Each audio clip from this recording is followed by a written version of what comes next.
Food and Hive, c'est un podcast fait par des passionnés de développement logiciel et d'intelligence artificielle. Chaque mois, on vous partage le projet sur lequel on travaille pour vous faire découvrir toute l'innovation qui se brasse chez nous. Aujourd'hui, un podcast épicurien.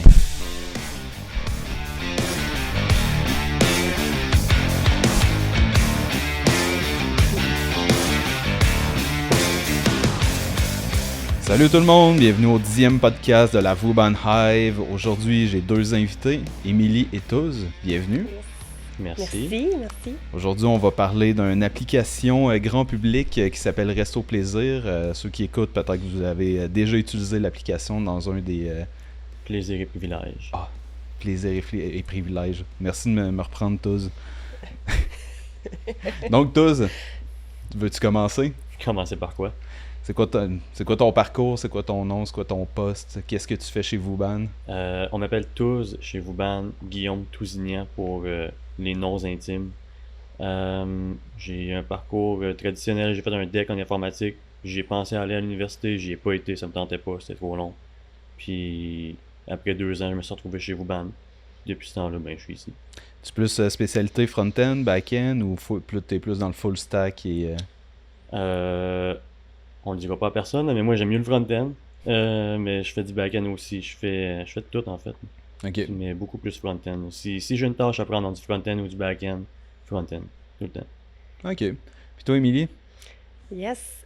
Moi, background en génie industriel à l'université. Puis maintenant, j'ai commencé plus en amélioration continue, en mise en place de systèmes, tout ça. Puis le côté informatique m'intéressait vraiment. Fait que j'ai pris vraiment plus une branche de ce côté-là. Fait que ça fait maintenant 4 ans que je travaille chez Vauban comme architecte de solutions. J'adore ça. Ça me permet de travailler sur plein de projets différents, puis de rencontrer plein de clients, puis d'avoir des projets qui sont tout le temps innovants. Fait que c'est vraiment le fun. That's it. Puis au day-to-day, tu fais quoi exactement comme architecte? Là? C'est un peu moins connu qu'un poste de développeur.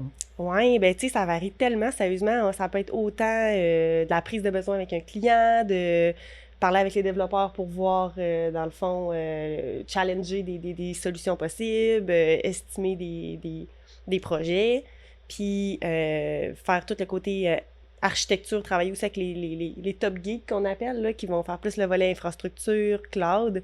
Fait que c'est vraiment d'être comme un chef d'orchestre là, entre les différentes parties prenantes, puis essayer de livrer quelque chose qui a de la valeur pour le client, en bout de ligne. Excellent. Fait qu'au dernier podcast, je voulais parler qu'on était avant le party de Noël. Je vous ai parlé de ce qui s'en venait. Le party de Noël a eu lieu, puis Émilie a été un peu dans l'organisation du party de Noël, un peu. Pas vraiment. Non, je pensais que t'avais organisé certains événements. Non, j'ai participé à une rencontre là, que j'ai été invitée, mais j'ai pas fait l'organisation. Mais je suis vraiment contente de l'organisation. C'était vraiment malade. Les gens qui ont organisé ça, ils ont fait ça coche. Puis c'était vraiment cool. Ouais, c'est ça. Ouais. Ce qu'ils ont fait, c'est qu'ils ont comme loué un hôtel presque au complet. Là. Finalement, Ouais. on avait la plupart des chambres, puis ils avaient privatisé le bar puis le restaurant. Donc, c'était vraiment une soirée complètement bar open avec le souper qui était excellent. Il y en a qui sont arrivés un peu plus tard. Tous, je pense que tu as débarqué à minuit dans le prime du party. À peu près. C'est minuit, je suis arrivé, je me suis dit, regarde, le party est encore pogné, le party est pogné, puis j'étais vraiment content. Ma blonde est venue me porter d'un autre party. C'est parce que j'avais 2 événements en même temps. Puis je voulais pas les manquer. Je veux pas manquer le party de Vauban, mais j'avais un autre événement pour un ami. Je me suis dit, regarde, je peux faire les deux, je suis capable. Je suis encore jeune. Puis quand je suis arrivé, le party était pogné. Là. Ah ouais, ça dansait pas mal. Là. Quand t'es arrivé, t'étais-tu assez en état pour pouvoir juger du point d'inflexion d'ivresse des gens? Ou? J'étais capable de juger que j'étais pas à leur niveau encore. J'avais besoin d'un bon drink ou deux. Ah, c'est ça qui arrive quand on arrive à minuit. C'est quoi vos highlights du party cette année? Il y en a beaucoup, là. Moi, clairement, le show de cheerleading pendant le tailgate, très divertissant. Le band qui a joué de la musique de fou, que le monde se sont donnés comme si on était dans un show rock des années 80 à 10h jusqu'à minuit. Là. C'était malade. Puis, là, je sais pas si je peux le dire, mais en tout cas, on a fini une soirée bien tard, puis c'était bien drôle. Ouais, de je pense spa. que je pense que je me suis couché, il était 6h et quelques du Ouais. matin, puis je me suis levé, il devait être 7h15, là, fait que la nuit était assez courte, là. Je sais pas si ça a été difficile le lendemain pour vous, là, mais Avec des enfants, c'est toujours agréable. ouais, c'est ça, exact. Nice, fait que c'est ça, fait que c'est un party vraiment, vraiment hot, là. Encore une fois. Donc, aujourd'hui, on parle de... Tantôt, tu m'as repris, c'est pas Resto Plaisir. Ben, l'application Plaisir et Privilège, mais on parle de Resto Plaisir. OK. Est-ce que vous pouvez me parler, c'est quoi en fait Resto Plaisir, pour ceux qui connaissent pas? J'en ai entendu parler ce matin, je m'en venais en char à la job, puis il en parlait dans le fond à la radio de Resto Plaisir. Ah ouais, qu'est-ce qu'il disait? C'était une annonce? C'était... Non, c'est les animateurs, ils parlaient, ils disaient juste que c'était des restaurants qui s'étaient regroupés ensemble pour Ok. offrir différentes choses, là. Mais c'est ça, fait que ça tombe bien qu'aujourd'hui on en parle. Donc, je sais pas si Émilie, tu peux nous expliquer un peu c'est quoi, Yes. qu'est-ce que Resto Plaisir? Ben, Resto Plaisir, en fait, c'est un groupe qui est vraiment connu dans la ville de Québec, là. C'est eux autres qui regroupent tous les restaurants, le Cochon d'Inde, Jaja, le Ciel, Madame Chose, nouvellement ouvert au Galerie Capitale. Donc, c'est vraiment un groupe qui a plusieurs restaurants bien connus à Québec. Puis, ils ont lancé, en fait, ils ont un programme de fidélisation qu'on va pouvoir parler, là, qu'on a travaillé ici chez Vouban. Puis, c'est ça, c'est un restaurateur qui fait de la bonne bouffe, j'ai envie de dire. Puis le programme de fidélisation, dans le fond, qu'est-ce qu'elle fait là, concrètement? Bien, concrètement, qu'est-ce qu'elle fait, c'est que ça nous permet de prendre des réservations directement à partir de cette application mobile-là pour tout le monde, là. En fait, le grand public peut la downloader sur Google Play ou le App Store. Puis, ils peuvent commencer à accumuler des points, dans le fond, scanner leur facture, puis accumuler des points dans le but de utiliser ces points-là, les transférer en dollars pour aller consommer, les utiliser dans d'autres restaurants là, Okay. du groupe Resto Plaisir. On se parlait un peu avant de parler le podcast. Fait que dans le fond, cette application mobile-là existait déjà avant que Vouban ait le mandat de la faire ou de la refaire, dans le fond. Fait qu'on est parti de quelque chose qui existait, puis le but c'était de venir vraiment ajouter de la qualité et des fonctionnalités à l'application. On va parler un peu des technos qui étaient utilisés, dans le fond, dans cette application-là. Je sais pas si toi, tu peux nous parler un peu, nous faire un overview des différentes technos qui étaient utilisés dans l'app. Là. Ouais, ben en gros, l'ancienne application, je me souviens pas comment elle est bâtie, mais on l'a mis de côté, puis on s'est dit, on va reprendre l'ancien back-end, mais on va faire un nouveau front-end, fait qu'on a du React Native, on a un back-end qui roule sur side en Node.js, tout en TypeScript, puis bon, on utilise encore leur ancien service, fait qu'il y a de la BDSQL, il y a du Mongo aussi là-dedans, mais sinon, ça ressemble pas mal à ça. Ok, on a parlé aussi que, tu sais, on parle de scanner des factures. Tantôt, Émilie a parlé que les clients prennent les photos de leurs factures. Comment qu'on fait pour faire la conversion entre le texte sur la facture puis pour que l'information rentre dans l'application? Ouais, ben c'est ça qui fait la différence entre notre application puis peut-être les autres que j'ai déjà vues qu'on pouvait scanner, là. Souvent, on va scanner une facture dans les autres applications. Faut nous-mêmes rentrer le numéro. Puis ces affaires-là, pour que ça se valide, nous, ça se fait automagiquement qu'on appelle. On a un OCR qui roule sur le téléphone, puis on en a un qui roule sur Amazon. Fait que quand on va scanner que notre téléphone, le premier OCR, il passe. S'il voit du texte qui a de l'allure, là, on prend une photo, on envoie ça à Amazon, puis on compare les résultats des deux OCR ensemble, puis on va mettre ça dans notre data par après. OK. Donc, ça veut dire que l'OCR pourrait fonctionner advenant le cas où l'application a de la misère à se connecter sur Internet ou la connexion se fait pas très bien, mettons, avec Amazon. S'il n'y a pas de connexion, on ne pourra pas envoyer de photo, fait qu'on va pas valider parce que on veut vraiment toujours avoir une expérience comme positive. Fait qu'on veut pas prendre de chance puis envoyer une photo qu'il y a des chances qu'elle soit invalide. Là. Ok, je comprends. Je sais que cette année, les différents services cloud sont vraiment rendus absolument performants en OCR. Là. C'est quand même une opportunité qu'on a de pouvoir utiliser. Dans ce cas-ci, c'était Amazon, mais je pense qu'il y a aussi Azure et Google qui font d'autres services similaires. Ouais. C'est vraiment fort. On a fait des tests avec ça dans le temps. On a pris plusieurs factures, on les a pris, on les a chiffonnées, on les a pris dans des photos dans le noir, à l'envers, sur le côté, avec du liquide renversé dessus. Puis en général, ça avait les bonnes données. Là. Ok, très fort. Ça a dû être un challenge un peu. Là. Tantôt, tu me parlais qu'il y a plusieurs technos ensemble. Là, tu m'as parlé de React Native, il y avait du Node.js, des différents backends. Ça a été quoi un peu les challenges de mettre toute cette solution-là ensemble et que ça soit solide? Ben, un des challenges qu'on a eu, dans le fond, c'est une application au grand public. C'est souvent on est habitué de faire des applications plus privées. Fait que, on a quelque chose de vraiment stable sur la grandeur d'écran et ces affaires-là. Là, en React Native, au grand public, on a toutes les grandeurs de téléphone, mais il faut que ça soit beau pour tout le monde quand même. Là. Fait que juste d'avoir un design qui fait de l'allure sur toutes les sortes de téléphone, c'est difficile. Même chose pour l'OCR. Prendre une photo avec un iPhone 14 Pro puis une photo avec un iPhone 4, c'est pas la même affaire. L'OCR voit pas la même chose. C'est là que ça devient difficile. Là. Ouais, je comprends. Là. Puis je pense que c'est encore pire avec Android parce que dans le sens iPhone, on s'attend on connaît les modèles de téléphone. Android, il y a 20 000 types de téléphones Android différents. Fait qu'on peut tout le temps peut tout le temps avoir une surprise sur, je sais pas, là, il est pas responsive dans tel cas précis ou des bugs super précis. C'est un autre problème. Des fois, le code fonctionne bien sur Android, fonctionne pas sur iOS. Fonctionne bien sur iOS, fonctionne pas sur Android. Fait qu'il faut vraiment toujours avoir les émulateurs puis un vrai device qui fonctionne pour le tester. Là. Ok, fait que vous avez utilisé des iPhones et des Android pendant le développement pour... Tout le temps, ouais. Ok. Intéressant. Puis comment vous faites, je sais pas, peut-être qu'Émilie était dans l'eau, mais pour tester ces applications-là, comment on fait pour dire, OK, je le teste, est-ce que ça fonctionne comme prévu? Ben, en fait, pour les tests, il y a les tests du côté développement, après il y a les tests utilisateurs, là, fait qu'on essaie de voir, là, il y a comme le volet dashboard qu'on teste, il y a le volet applicatif aussi, donc on avait des versions de tests, de dev et de staging qu'on installait directement sur nos téléphones. Donc, on pouvait faire les tests là, directement, comme si c'était l'application de prod, mais sur notre téléphone, mais c'était une application de staging ou de test. OK. Un autre concern, des fois, que les gens se demandent, c'est surtout la gestion des données. Là. On prend des photos de factures, il y a probablement des données personnelles. Comment qu'on gère ça pour être sûr que ça soit complètement sécuritaire?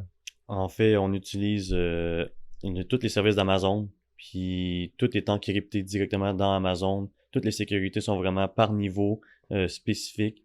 Juste moi, d'aller dans Amazon, je suis admin, puis d'aller chercher les photos, j'ai de la misère tellement que c'est comme précis, il faut passer par nos API avec les bonnes API keys, puis les bons secrets pour juste avoir accès à la photo. Là.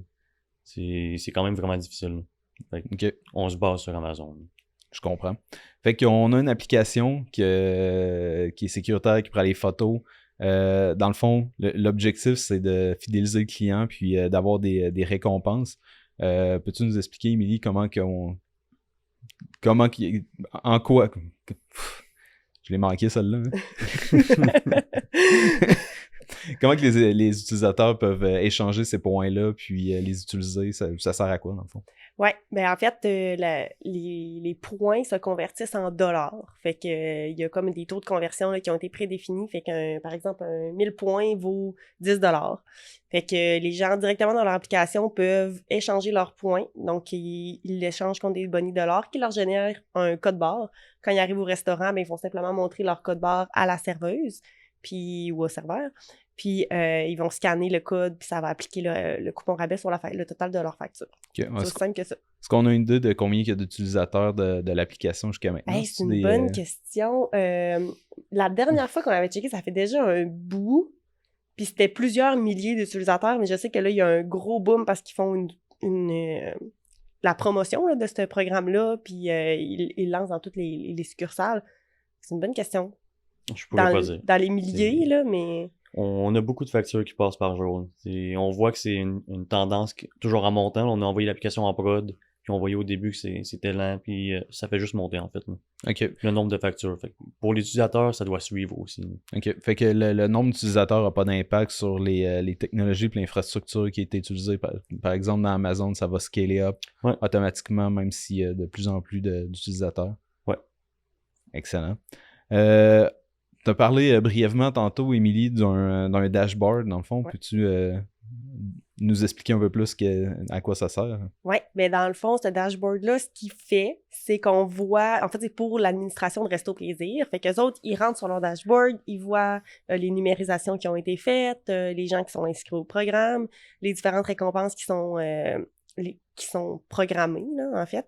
Puis, à partir de là, ils peuvent répondre à des demandes de support des utilisateurs. Fait qu'un utilisateur qui a un problème, par exemple, avec sa numérisation, peut directement, à partir de l'application, faire une demande d'aide pour obtenir du support de la part de Resto Plaisir. Puis, cette demande d'aide-là rentre dans le pipeline de Resto Plaisir. Donc, ils peuvent accompagner les utilisateurs, puis ensuite aller dans ce dashboard-là, puis supprimer, par exemple, une numérisation, une facture, leur donner leurs points, enlever des points. Ils peuvent vraiment faire toute la gestion de leurs participants puis du programme via ce dashboard-là. OK. Puis, je voulais parler un peu aussi de qu'est-ce qui s'en venait, parce que là, c'est un projet qui a commencé, mais il y a des ouvertures pour continuer de développer le projet puis ajouter des nouveaux éléments. Pouvez-vous nous en parler un peu?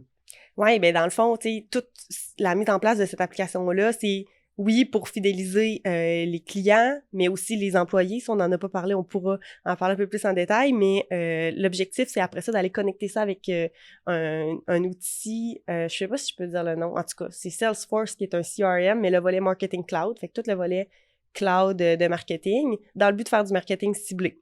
Fait que ce que ça fait, c'est que en sachant quelles sont les préférences d'un utilisateur, dans quel genre de resto il va, quand est-ce qu'il va, à quelle période, puis qu'est-ce qu'il consomme, bien ensuite, on peut t'envoyer des promotions qui sont personnalisées selon tes préférences, selon le genre de resto que t'aimes. Fait que ça peut être vraiment, vraiment personnalisé au point qu'on dit, par exemple, double tes points si tu vas au Madame Chose les jeudis, par exemple, ou t'as 50% de rabais sur les bières au restaurant Le Ciel, par exemple. Fait qu'on peut aller vraiment cibler ce que un utilisateur préfère, puis lui envoyer des rabais là, en fonction de ça. OK. Tu as parlé rapidement de fidélisation aussi des employés. Ouais. Ouais, ça, je trouve ça vraiment cool parce que, tu sais, dans un contexte qu'on manque de main-d'œuvre, puis on s'entend que la restauration, c'est difficile là, d'avoir de la main-d'œuvre. C'est pas la place où est-ce qu'il y a plus de gens disponibles en ce moment. Fait que dans ce contexte-là, je trouve que c'est une belle manière de se démarquer en tant que marque d'entreprise. Tu sais, tu peux venir dire, ben si t'es employé chez Resto Plaisir, selon ton ancienneté, selon ton rôle dans l'entreprise, tu as certains privilèges, fait que tu vas peut-être avoir des pourcentages de rabais sur tes factures dans certaines périodes de temps. Puis pas juste dans ton restaurant, mais dans les autres restaurants du groupe, fait que tu peux aller découvrir les autres bannières du groupe à moindre coût, dans le fond. OK, fait que des perks intéressants pour les employés. C'est quand même le fun. Clairement. Il y a eu plusieurs défis, on en a parlé un peu tantôt. Est-ce que vous voulez élaborer un peu plus sur d'autres défis qu'on a rencontrés ou que vous avez rencontrés durant le développement de l'application? Ben oui, c'est un des défis, c'est réutiliser ce qui existait déjà, mettons, dans le back-end, toute l'infrastructure. Resto Plaisir, c'est une grande chaîne. Il y a beaucoup de choses qui se passent là-dedans. On veut pas rien briser en rajoutant des trucs non plus. Mais il fallait modifier du code qui était déjà existant. Juste ça fait peur en partant, là. Gérer des bases de données avec beaucoup de données, de savoir que si tu fais quelque chose, tout peut briser instantanément, ça fait peur un peu. Mais ça fait partie du défi, là, c'est quand même le fun. Puis quel genre de stratégie que vous utilisez pour justement débarquer puis aller modifier le code? Mettez-vous des gates en place, des safeguards en place pour être sûr que... Qu'est-ce qu'on a fait? On s'est parti un nouveau back-end sur notre bord à nous, puis on a commencé par juste utiliser les getters de l'ancien back-end. Fait qu'on va chercher la donnée, puis on la traite de notre bord en attendant, puis ensuite on a fini par utiliser aussi leurs setters qui vont modifier les données par après, là. Okay, ça vous a permis d'avancer le développement en étant safe, dans le fond, s'assurer que tout fonctionne bien en allant chercher la donnée, puis pour éventuellement aller la pousser. Souvent, je parle de unit test dans l'application front-end. Est-ce que ça s'applique aussi? Oui. C'est des unit tests, il nous en faut justement pour les différentes grandeurs de téléphone. On veut afficher le menu comme il faut, on veut afficher... mettons juste afficher le nom de la personne puis sa photo. C'est selon le téléphone, ça pourrait être caché, là. Donc, il faut vraiment s'assurer que tout fonctionne bien par rapport à ça, là. Okay. On parlait de promotion, mais dans l'application, on a un slider qui montre les photos de promotion. Ben lui, il faut s'assurer qu'il fonctionne toujours bien, là. C'est comme la page principale, là. Fait que justement, il y a des unit tests là-dessus. Tantôt, tu as parlé que tu préférais le front-end au back-end. J'aimerais parler un peu de design, dans le fond, on va aller encore plus loin. Fait qu'ici, à l'interne, l'application a été designée probablement par Mélissa ou Sarah. Je me souviens plus laquelle des deux. C'est Sarah. C'est ça? Je pense aussi, ouais. OK. Une de nos deux bonnes designers. Fait que dans le fond, elles arrivent avec une maquette, dans le fond. Puis elle vous dit, OK, tous, j'ai besoin de... Tiens, voilà la maquette, je veux que l'application ressemble à ça. Comment vous faites pour mettre la couleur, les formes dans le front-end, dans l'application?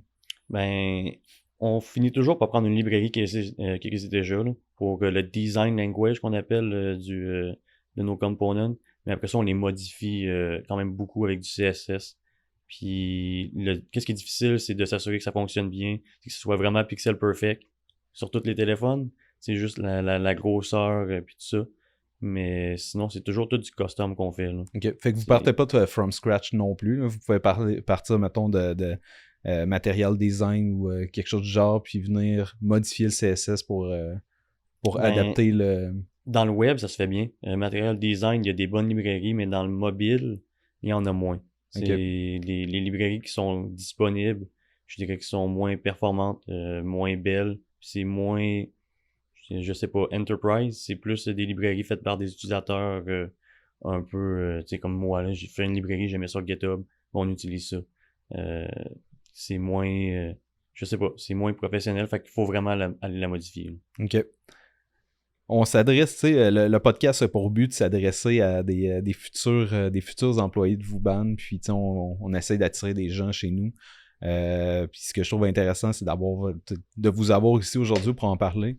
Je sais pas si tous, t'es programmeur aussi depuis 4 ans, t'as dit tantôt? 5 ans et demi chez Vauban, puis 2 ans dans une compagnie avant aussi. OK. Puis qu'est-ce qui fait en sorte que t'aimes ça, travailler chez Vauban, puis que tu restes ici? Les défis, les projets, il y a toujours quelque chose à faire. Si tu veux, tu peux être débordé à tous les jours de travail. Pour vrai, faire un podcast, c'est le fun. J'avais jamais fait ça, première fois ici, puis j'en fais un chez Vauban. Des présentations à l'université, j'ai jamais fait ça. Je me suis dit, je vais le faire. Ben, on m'a dit, OK, tu peux y aller. Puis juste de même, j'en ai fait. Fait que je peux prendre aussi des rôles de plus que développeur. Je fais les tâches que je veux dans mon projet. Puis ensuite, je veux faire, mettons, du support sur une application. Maintenant, je fais du support sur Resto Plaisir. Juste l'ambiance aussi, là, je dirais, chez Vauban, on est une bonne gang. Quand je viens au bureau, j'ai toujours du fun. Puis quand t'as du fun, les autres ont du fun aussi, je sais pas. C'est juste le fun. Toi, Émilie?